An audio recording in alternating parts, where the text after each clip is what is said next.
Kenny Beecham is the co-founder of Enjoy Basketball, part of the NBA on NBC coverage. He's the host of Numbers on the Board and Small Ball with Kenny Beecham. It airs weekdays on NBC Sports Now and Peacock, as do we. Welcome, Kenny, your maiden voyage on the show.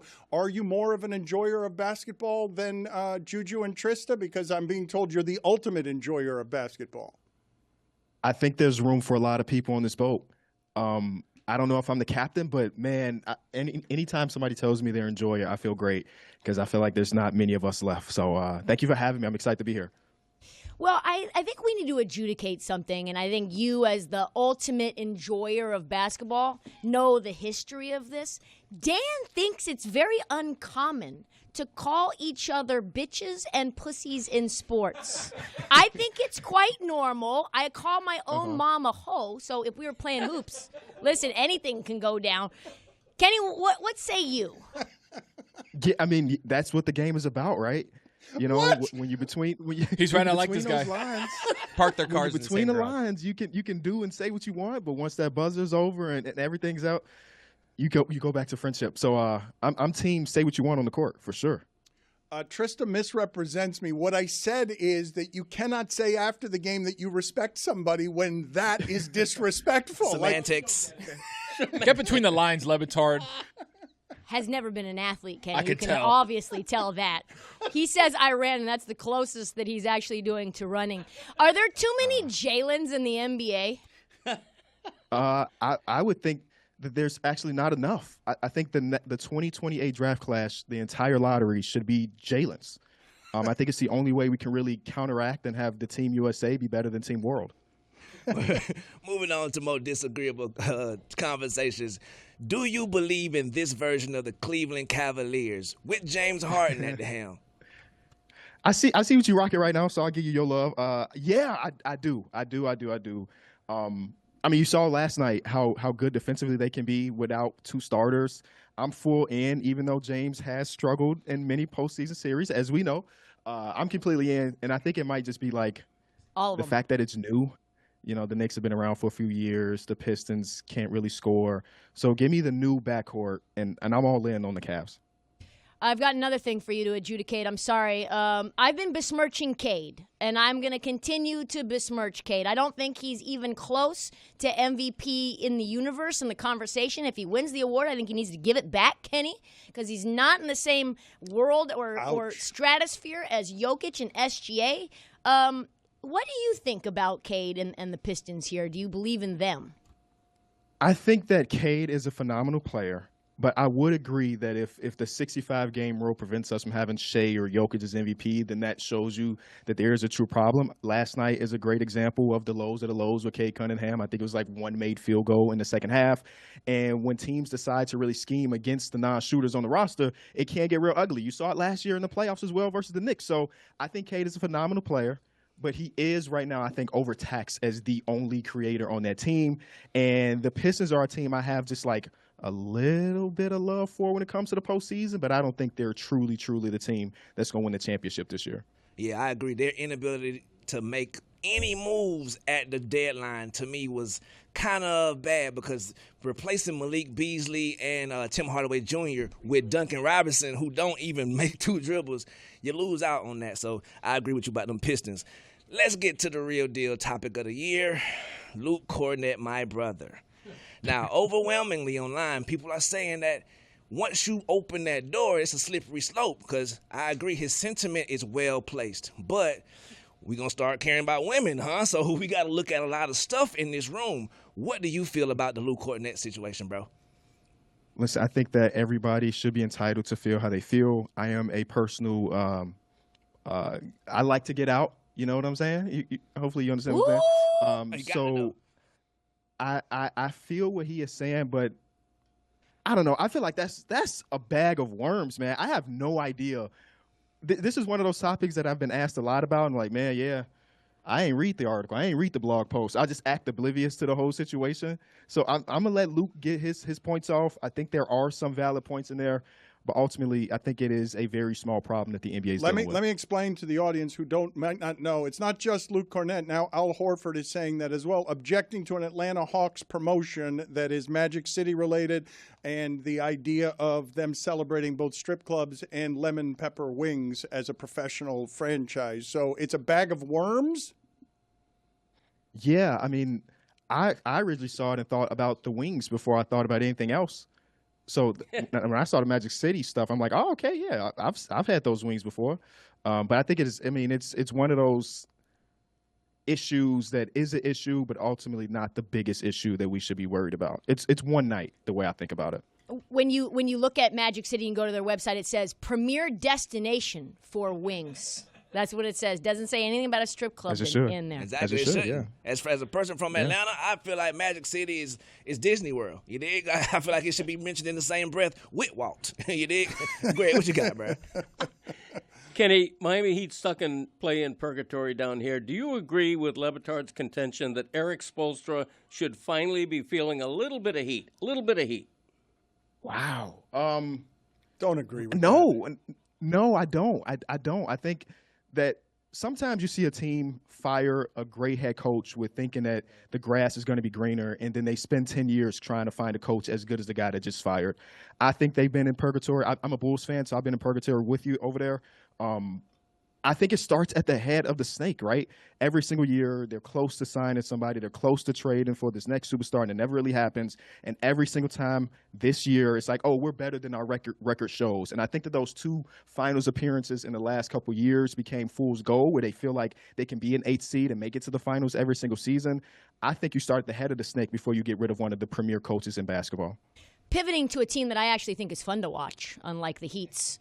The Charlotte Hornets. Yeah. Michael Jordan finally sells the team, Kenny. And now we get Knipples. Knipple? Leading the charge. Are they the most fun team in basketball? What do you think about the future of them?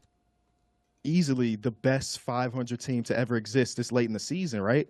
Think about 2 months worth of them being a top 3 team in that rating. Super fun style of basketball. I kind of saw a little bit of it last year with Charles Lee, but I was too afraid to double down. Last year I had them as a play-in team, like, yeah, this is going to be the year. And then they sucked, and I was like, I would never fall for it again. I kind of wish I continued to hold my stock. But they're a fun team to watch, man. I truly think that they're the most fun team in the NBA right now.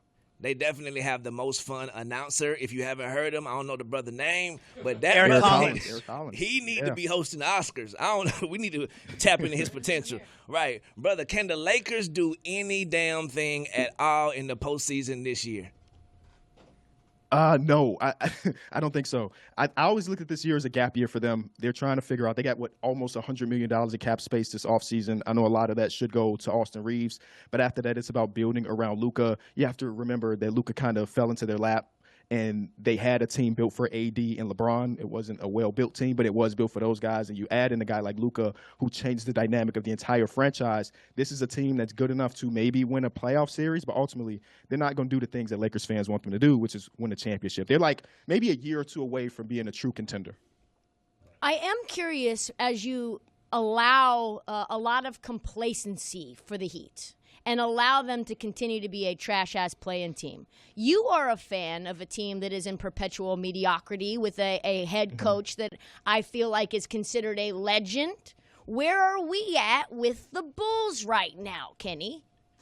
Yeah, I think Billy is a legend in college basketball. I think his NBA tenure has had a couple good seasons, but mostly bad season. You think about that was a polite correction. That was a polite correction. I mean, hey, multiple national championships, and you get to the league, it's like, okay, we got a couple playoff series appearances, not a ton of playoff series wins.